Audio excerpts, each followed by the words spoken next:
बोला ये तो क्रिमिनल है मेरे भाई। यहाँ से थप्पड़ मारता हुआ रोड तक लेके जाऊंगा। मैंने दरअसल प्री पी रखा था, तो मेरे से प्री पीने के बाद हो जाता है। दोस्तों हाल ही में एक बहुत बड़ा लफड़ा हो गया है जो आपने बिग बॉस के टाइम देखा था, यानी कि दिग्विजय राठी और रजत दलाल के बीच। आप जानते होंगे कि बिग बॉस में दोनों में फाइट हुआ था। तो उसके बाद जब दोनों पहली बार मिले तो चीजें काफी ज्यादा आगे बढ़ गई, जहां रजत दलाल को दिग्विजय राठी पर गुस्सा आ गया क्योंकि दिग्विजय ने रजत को बिग बॉस में क्रिमिनल और भी कुछ चीजें कही थी। तो रजत दलाल ने रिसेंटली ये चीज पर एक्शन लिया जो दिग्विजय राठी को पीटने की बात कर रहे थे। आप देखिए। भाई ने बोला था मैं एक क्रिमिनल हूँ, मेरे घर वालों को शर्म आती है मेरे साथ रहने में। मैं पुलिस से भागा हुआ और गुजरात में था। मैंने क्या बोला ये तो क्रिमिनल है मेरे भाई। यहाँ से थप्पड़ मारता हुआ रोड तक लेके जाऊंगा। ECL जाए सारा तेल लेने। चलिए थप्पड़ मारता हूँ। कोई ना आ जाओ हाथ में दे दूंगा भाई सारे बोल रहा है। करवा दूंगा थप्पड़ मार दो बाहर लेके जाएगा। भाई शांत हो जाओ। अरे रजत भाई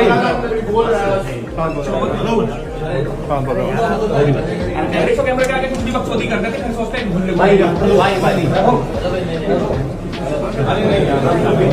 अरे हम पे भी का वैसे आदमी ना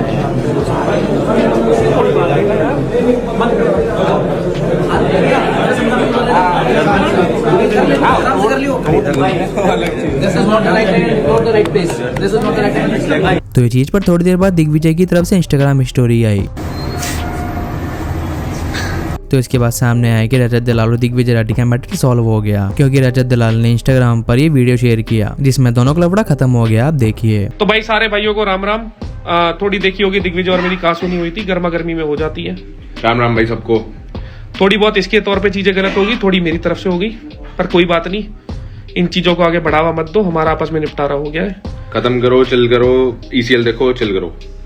देखो चाहे मत देखो, कोई इतनी नहीं प्रमोशन करने की मुझे बाकी आपकी अपनी इच्छा है, ठीक है। तो कुल मिला के निपटारा हो गया है। ECL वाले भाई साहब भी हैं, खैर हो ना हो क्या फर्क पड़ता है, कोई हो कहीं से हो। साथ ही दिग्विजय राठी की तरफ से भी इंस्टाग्राम वीडियो आया जिसमें रजत दलाल बता रहे हैं कि भाईचारे में सब सही हो गया, अब कोई दिक्कत नहीं है। आप देखिए। भाई शाम से बहुत से मैसेज आ रहे हैं, बहुत सी तुमने वीडियो देखी होगी, बहुत सी क्या एक ही वीडियो डाली थी। सब चीजें खत्म हो गई हैं, 4 बातें इसने बोली, 4 बातें मैंने बोली चीजें साइड हो गई, तुम भी चिल करो। दोस्तों मैंने दरअसल प्री पी रखा था, तो मेरे से प्री पीने के बाद हो जाता है। तो पर कोई नहीं, वो कुछ शब्द थे जो मेरे को बुरे लगे थे, मेरे कुछ शब्द इसको बुरे लगे थे। तो खैर भाईचारे में निपटा लो, अच्छी चीज रहती है, वरना नॉट गुड। अरे मतलब दोनों के लिए नॉट गुड बैंड, सो दोनों के लिए। और इसके साथ ही शुरू में रजत दलाल इतना गुस्सा थे और एकदम से दोनों में समझौता हो गया। ये लोगों को बात समझ नहीं आई, जहाँ लोग कह रहे हैं कि इनका मैटर देखकर लग रहा है कि एक पब्लिसिटी स्टंट था ECL मैच के लिए, इसलिए दोनों में लफड़ा शांत हो गया। कुछ लोग कमेंट्स में कह रहे हैं इसकी थोड़ी अच्छी लिख दो ताकि व्यूज हो रहा है। वी ऑल नो कोई लफड़ा नहीं है, इस लीग के लिए पब्लिसिटी स्टंट है। एंड तो नेक्स्ट अपडेट में बात करते हैं अज्जू 008 की वाइफ की। तो अज्जू 008 की वाइफ ने रिएक्ट किया जो हाल ही में व्यक्ति ने अपनी जान दे दी है अपनी वाइफ की वजह से। तो ये चीज को लेकर वो क्या कही आप देखिए। एक केस तो पहले हम लोग देख चुके हैं, अब एक और आ गया है। उसके बीच में एक वाइफ का भी आया था, फिर एक और वाइफ का आ जाएगा। तो ये जो चल रही है ना चीजें, बहुत ही खराब है। आजकल है ना, इंसान को सब कुछ ऐसा चाहिए इजी ऑन द टेबल कि हाँ ठीक है बिल्कुल इजी चले। अरे यार लाइफ है, आपके अकॉर्डिंग थोड़ी ना चलेगी हमेशा। लोग तो ऐसी ऐसी चीजें सह जाते हैं ना जो शायद कभी बता भी नहीं सकते अपने मन की। सह जाते हैं, जी जाते हैं और रिश्ते निभा जाते हैं, तभी रिश्ते टिकते हैं यार। ये सब क्विटर्स और ये सब ऐसे काम बेकार है। मन होता है यार, सबका मन होता है कि खत्म कर दो चीजें, है ना। जिंदगी किसके लिए जीना है, क्यों करना है। बहुत सारी टाइम लगता है, कभी कभी हम हार मान जाते हैं। कोई इंसान एग्जाम्स में फेल हो जाता है तो ये सोचता है, कोई जिंदगी में फेल हो जाता है तब ये सोचता है। बट यार एटलीस्ट जिन्होंने हमें धरती पे लाया उनके बारे में सोच लो, या जिन्हें तुम लेके आए उनके बारे में सोच लो। Quitting is not the option. Also एक और चीज मुझे ना समझ में नहीं आती लोगों की कि यार नहीं बन रही है, इजीली अलग हो जाओ ना। ऑल्सो पता है क्या, हमारी सबसे बड़ी हमारी जनरेशन की प्रॉब्लम ये है कि इन्हें सारी चीजें एक को एक पता होने के बाद ये उस सेम टाइम पे रिएक्ट नहीं करते, ये बाद में रिएक्ट करते हैं ना, धीरे धीरे करके मौके ढूंढते हैं, अपॉर्चुनिटीज ढूंढते हैं, फिर रिएक्ट करते हैं। वो चीज़ गलत है यार।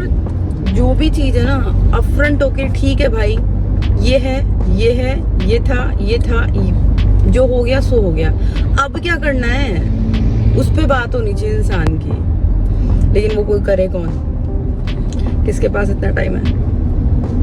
सब बिजी है अपने अपने में, किसी के पास इतना टाइम नहीं है, क्योंकि सब कर सकता है। छोड़ो ना यार, कन्वर्सेशन इग्नोर करो। एंड तो नेक्स्ट अपडेट में बात करते हैं अमन बैसला और हर्ष विकल के बारे में। तो दोनों को काफी ज्यादा एक्सपोज किया जा चुका है लाइफ स्टाइल को लेकर और कोर्स बेचने पर। तो अमन बैसला और हर्ष विकल दोनों का ये चीज पर रिएक्शन आया, जहाँ उन्होंने ये कहा, ये तो कोर्सेज देते हैं, ये तो ये करते हैं, हमारे पास 20-25 लोगों की ईमेल आई है। भाई तुम 20-25 लोगों को खड़ा कर रहे हो मेरे आगे, मैं कल को 500 लोगों को खड़ा कर दूंगा तुम्हारे आगे ऐसे, विद प्रूफ कि भाई इन्होंने गाड़ियां ली हैं मेरी वजह से, इन्होंने अपने घर बनाने में पैसे दिए हैं अपने पेरेंट्स को, इन्होंने मेरी वजह से लाइफस्टाइल अपग्रेड करी है, सब चीज करी है। भाई किस बेसिस पे कंपेयर कर रहे हो, और किस बेसिस पे कंपेयर कर सकते हो तुम लोग मुझे अपने आप से? भाई एटलीस्ट मैं सट्टा प्रमोट नहीं कर रहा, मैं बैटिंग एप्स प्रमोट नहीं कर रहा, है ना भाई। जितने भी लोग मेरे ऊपर वीडियोस बना रहे हैं यूट्यूब पे या कहीं पे भी, सारे के सारे उन वीडियोस में भी सट्टा प्रमोट कर रहे हैं और सारी जगह सट्टा प्रमोट करते हैं। अब मैं बोलने पे हूँ, तुम्हारी ऑडियंस मेरे पास क्या मैसेज कर रही है कि भाई इनकी वजह से हमने पैसा लगाया था इस ऐप में, हमारे पैसे डूब गए, हम मेंटली डिप्रेस्ड चल रहे हैं, या हमने घर वालों से छुप के पैसे लगाए थे, घर वाले हमें परेशान कर रहे हैं, कहूँ मैं? और भाई इंडिया में कितना तक सट्टे के चक्कर में, उनमें तुम्हारा भी परसेंटेज आता है भाई, तुम्हारा भी हाथ है उन चीजों में, ठीक है। और अब मुझे पता है भाई, सारे क्रिएटर्स एक साइड बैठ जाएंगे जो भी सट्टा प्रमोट करते हैं कि भाई अब टारगेट अमन बैसला है। क्यों है? क्योंकि अब धंधे के ऊपर बात आ रही है भाई, इसने तो हमारी पोल खोल दी, आएगी भाई धंधे के ऊपर बात। और तुम क्या भाई 20-25 लोगों को ला रहे हो मेरे सामने कि भाई इनके ईमेल आए हैं, ये आए हैं। भाई क्लास में 100 बच्चे होते हैं, 20 ऐसे निकलते हैं जिन्हें कुछ समझ में नहीं आता, ठीक है, और बहुत लोगों को सिखाया है मैंने। अब मैं हर चीज के प्रूफ नहीं दूंगा भाई, मेरे पास 2 ऑप्शंस थे सोशल मीडिया पे आने के बाद, या तो मैं सट्टा प्रमोट कर दूं जो कि मुझे बहुत मोटा पैसा दे रहा था एक टाइम पे, आज भी देता है, आज भी अप्रोच करते हैं, या मैं लोगों को सिखा दूं। भाई मैंने शायद दूसरा ऑप्शन चूज करा और इसलिए शायद मैं बहुतों का दुश्मन बन गया, ठीक है। बाकी भाई मैं सारी चीजों को प्रूफ नहीं दूंगा, जो जानते हैं वो मानते हैं, बाकी भाई जिसको जो समझना है वो समझो। हाँ जी भाई, इस वीडियो में अब काम की बात कर लेते हैं कि कोर्स बेचते हैं हर्ष अमन कोर्स बेच रहे हैं। भाई बेच रहे हैं हम कोर्स, क्या गलत कर रहे हैं बताओ भाई? कोर्स के अंदर कोई झूठी चीज थोड़ी ना बेच रहे हैं, तुमसे तो लाख गुना अच्छा काम कर रहे हैं। तुम क्या कर रहे हो? तुम अपनी YouTube वीडियोस के अंदर बैटिंग एप्स का प्रमोशन करते हो, सट्टे का प्रमोशन करते हो तुम। एक बार जितने भी लोगों ने इनकी वीडियोस देखी, जाके इनकी वीडियोस दोबारा देख लो भाई, सट्टे का प्रमोशन कर रखा है। तुम्हें पता सट्टे से क्या होता है? जो ऑनलाइन बैटिंग है, 16-16 साल के बच्चे इनकी वीडियोस को देख के सट्टा खेलते हैं। कोई घर से 500 रुपए चुरा के लगा रहा है, कोई 1000 रुपए चुरा के लगा रहा है, कोई अपना घर बेच के जुए में पैसे लगा रहा है, कोई इतना ज्यादा हार जाता है जुए में कि वो सर्च करो ना सारी चीजें गूगल पे। और भाई गवर्नमेंट ने साफ इंडिया के अंदर भाई बैटिंग एप्स इलीगल है, गूगल करके देख लो। हर्ष विकल नहीं बोल रहा है, ये बात गूगल बोल रहा है। और भाई तुम मेरे ऊपर सवाल उठा रहे हो कि क्या कोर्स बेचते हैं? भाई कोर्स में क्या गलत है? सिखा रहे हैं भाई। तुम क्या यूथ को बता रहे हो? तुम यूथ को अपनी वीडियोस में बोल रहे हो जाके इस ऐप पे 500 रुपए भरो सिर्फ अपने फायदे के लिए। मैं क्या यूथ से बोल रहा हूं? मैं यूथ से बोल रहा हूं भाई तुम कोर्स खरीदो, तुम सीखो, तुम वो सारे स्किल्स सीखो जिससे तुम्हारा फायदा होगा, जिससे तुम्हारी बिजनेस के अंदर ग्रोथ होगी, जिससे तुम्हारी कमाई होगी। भाई तुम कम एज में सीखोगे कि तुम्हें आगे कैसे बढ़ना है। मैं स्किल्स की बात करता हूं भाई अपने वीडियोस में, अपने कोर्सेज में। मैं वो चीजें सिखाता हूं जो ट्रेंडिंग में, कि तुम घर बैठ के फ्रीलांसिंग करके अपनी पढ़ाई के साथ, अपनी जॉब के साथ तुम अगर कुछ भी करते हो तो भाई तुम इन कोर्सेज से सीखोगे कुछ स्किल्स को और घर बैठ के फ्रीलांसिंग कर लोगे। ये सिखाते हैं हर्ष विकल और अमन बैसला। आप क्या सिखा रहे हो? मैं आपसे पूछता हूं। जुआ खेलना ये कोई अच्छी चीज है? भाई शर्म करो। तुम अपने माँ बाप से आंख कैसे मिलाते हो घर पे जाके? और भाई मेरी वीडियोस के अंदर या फिर अमन की वीडियोस के अंदर हमने कभी भाई गाली नहीं बकी होगी कंटेंट के अंदर, कभी भी, या कभी किसी के बारे में गंदा नहीं बोला होगा। मतलब गाली इन द सेंस ऐसे नहीं कि किसी की माँ बहन अनसर्ट एक गंदी लैंग्वेज का यूज नहीं करा होगा। भाई थोड़ी बहुत सबके मुंह से निकल जाती है। भाई तुम अपना कंटेंट उठा के देखो। मेरी वीडियोस भाई मैं अपने पापा के साथ बैठ के देख लेता हूँ, भाई मैं अपनी मम्मी के साथ बैठ के देख लेता हूँ। मैं तुमसे पूछता हूँ, तुम अपना कंटेंट अपने माँ बाप के साथ बैठ के देख लेते हो? भाई बहुत कम एज के बच्चे देखते हैं हमारी वीडियोस को। तुम सोचो तुम्हारी वीडियोस को देख के क्या उनके दिमाग पे फर्क पड़ता होगा। मुझे इतना पता है, मेरी वीडियोस को देखता होगा या मन की वीडियो को देखता होगा ना, तो उसको मन करता होगा कुछ करने का अपनी जिंदगी में। तुम्हारी वीडियोस देख के हा ही करते हैं लोग और खत्म। काम की बात करते हो ना, तुमने ये तो दिखा दिया कि कितने लोगों का, उन 20-50 लोगों का नुकसान हुआ है। हाँ भाई, वो कोर्स से नहीं सीखे।